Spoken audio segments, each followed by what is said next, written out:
कि संतन के संग लाग रे। सभी भाव से बोलेंगे। देखो संत भी ऐसे होने चाहिए जो कि हमें धर्म के रास्ते पर और कुछ ऐसा मार्ग दिखाएं। वैसे और संत भी कुछ ऐसे हो गए कि गृहस्थों से भी ज्यादा वो भी पागल होते तो तुम्हें क्या सिखा सकते। लेकिन ऐसे संत होने चाहिए जो हमें भगवान तक पहुंचा सके। कि संतन के संग लाग रे और तेरी अच्छी बनेगी संतन।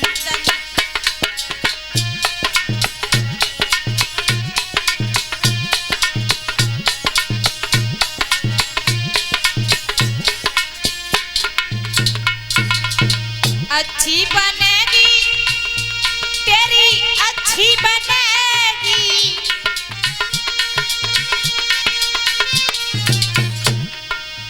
उन चरण में लाग रे। तालियों के साथ बोले। जब बताओ बढ़ा एक से एक भरे गए लेकिन जहाँ में लगे तो 50 नहीं रही। हमने तो जब सोची कि एक से एक कलश यात्रा जो हो रही है बड़ा अच्छा लग रहा है। एक से एक लड़कियां हैं, घड़ा भरे गए हैं। तो माता बहना नहीं आ पाएंगी तो कलश वाली जरूर आएंगी, फिर भी पंडाल भर जाएगा। लेकिन वे तो बहुत कम दिखाई दे रहे हैं।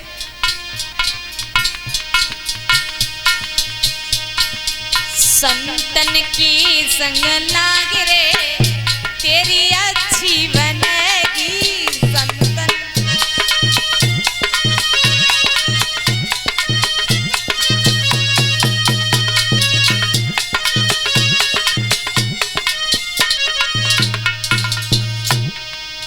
मीरा की बन गई प्रहलाद की बन गई।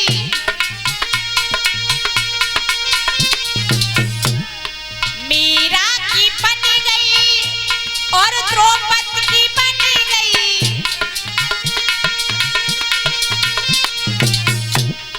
द्रौपदी की बन गई, द्रौपदी की बन गई।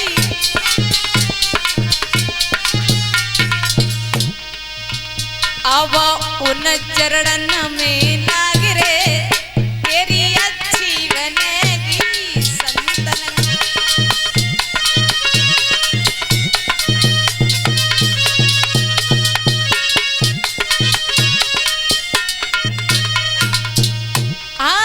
संतन के संग लाग रे तेरी अच्छी बनेगी संतन के।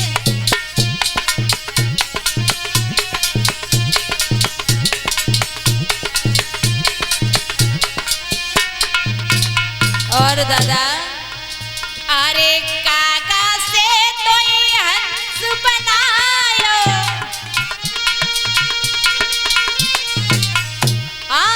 काका से तो ये हंस बनायो।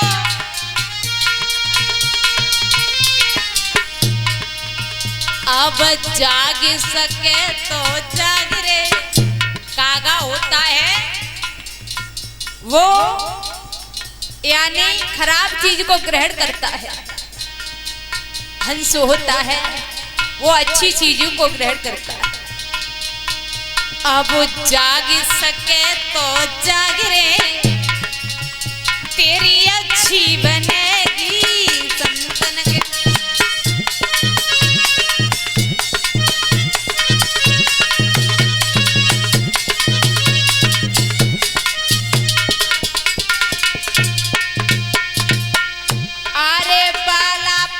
सब बीत गओ जवानी ऐसी कोई डाली। नहीं जानो हरे को नाम बाद फिर बुद्धि में आई। भैया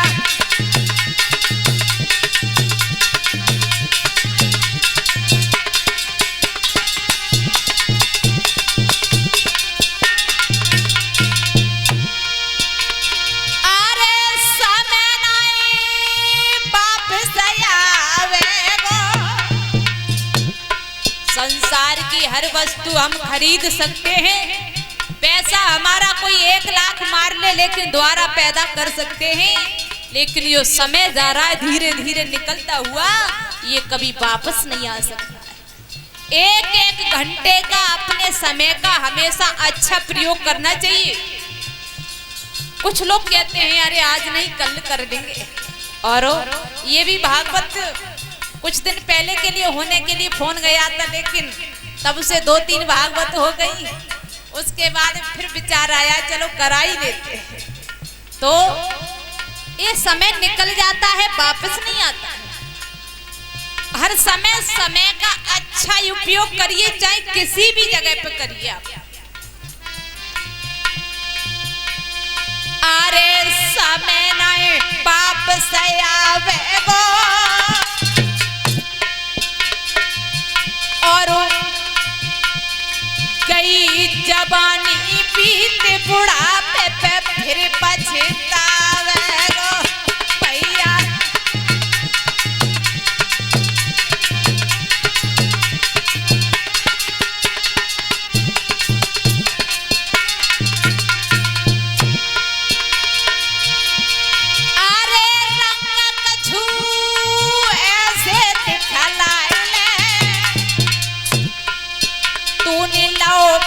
सको जन्म चाको कोट कद खलाए रे भैया।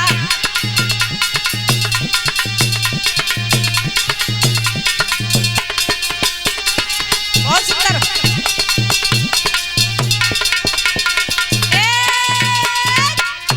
नेकी के करमा कमाए रे दुनिया से जाने वाले, नेकी के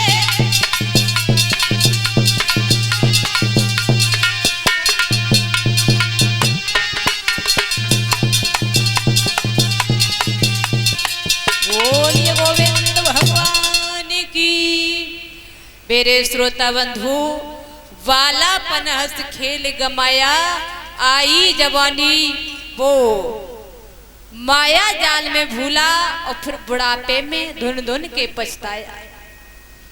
इसलिए कि सांस सांस में हर बजो वृथा सांस मत खोई, पता नहीं इस सांस का आवन होए ना होए, कोई पता नहीं है।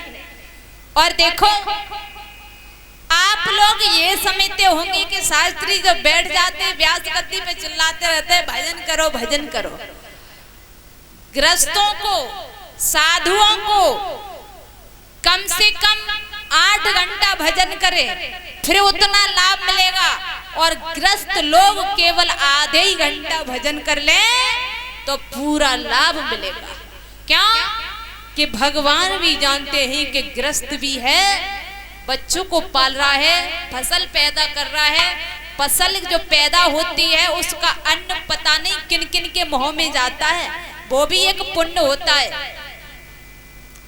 और इसलिए जो साधु संत महात्मा होते हैं वो तो भजन भजन पे रहते हैं, तो अगर उन्होंने भजन कम किया तो उनको भगवान माफ नहीं करेंगे। अगर गृहस्थ ने भजन कम किया तो उनके लिए पूरी छूट है। क्या कि गृहस्थ जो है वो कई चीज को पैदा कर रहा है, घर परिवार को पाल रहा है, फसल पैदा कर रहा है, ये भी एक पुण्य है। और लेकिन आप ये ना सोचो कि भजन करने का टाइम ही नहीं मिलता है। भजन का ये मतलब होता है, वैसे साधु संतों के तो कुछ नियम हैं, लेकिन हमारा और अपना कोई नियम नहीं है। भगवान ने भक्ति का, भजन का, मेरे ख्याल से तो प्रभु की हमने और आपने बना ली है, पूजा पाठ ऐसे करो वैसे करो ऐसे करो। लेकिन भगवान ने कहीं पुस्तक में ये नहीं लिखा देखा होगा कि भगवान श्री कृष्ण गीता में ये कह रहे हैं कि हमारी पूजा नहाए की करो कि 56 भोग लगाओ। कभी लिखा देखा? कभी नहीं देखा होगा। भगवान कहते हैं कि मुझे जो भाव से भज ले बस उसी का बेड़ा पार है। भावना में भावना और भावना बेकार है, और भजले भाव से बस उसी का बेड़ा पार है। जो भावना जिसकी अच्छी होगी, जिसकी भावना बेकार होगी, तो प्रभु मिलने वाले नहीं है। कैसे भी करो लेकिन प्रभु की अपने जिब्या से नाम लेते रहो, खाते पीते पूरा भजन माना जाता है। लिखा भी है कि मन की तरंग मारे ले, मन की तरंग मारे ले, बसी हो गया भजन।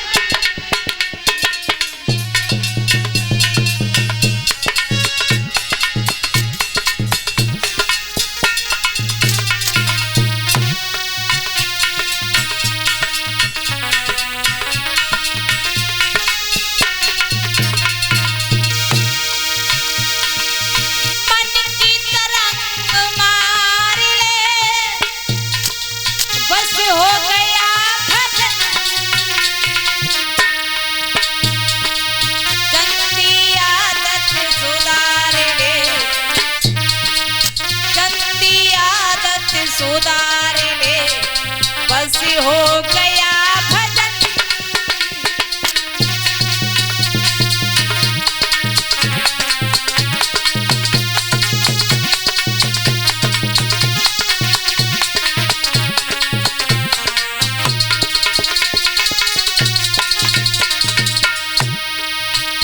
हमारी जो आदतें अगर सुधर जाएं, कभी भी भगवान का भजन नहीं कर पाओ, तो हमारे आचार विचार अगर अच्छे होंगे तो वो भी हमारा भजन है।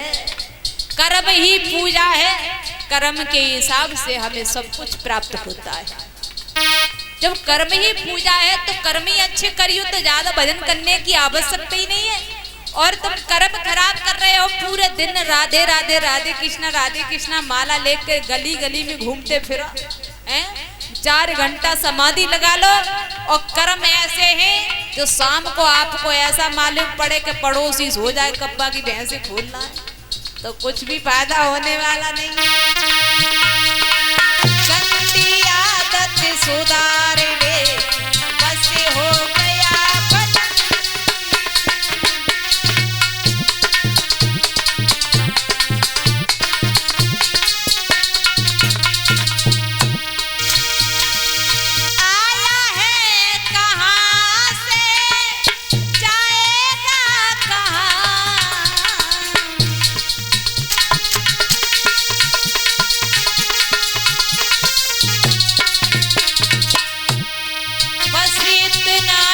विचार ले,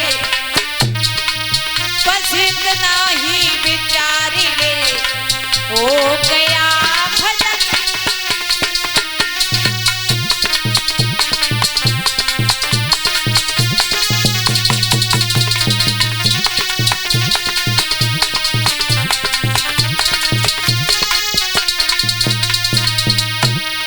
मन की तरंग मार ले, की तरंग मार ले, बस हो गया भजन।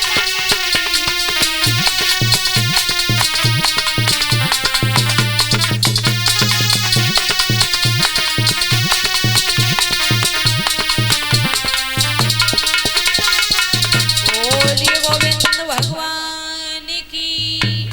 अब चलते हैं हम आगे का प्रसंग लेकर के, जो अब उसके बाद में सुखदेव जी का जन्म के बाद में फिर महाभारत का प्रसंग चलेगा। और श्रीमद् भागवत में महाभारत का प्रसंग बहुत कम आया है, लेकिन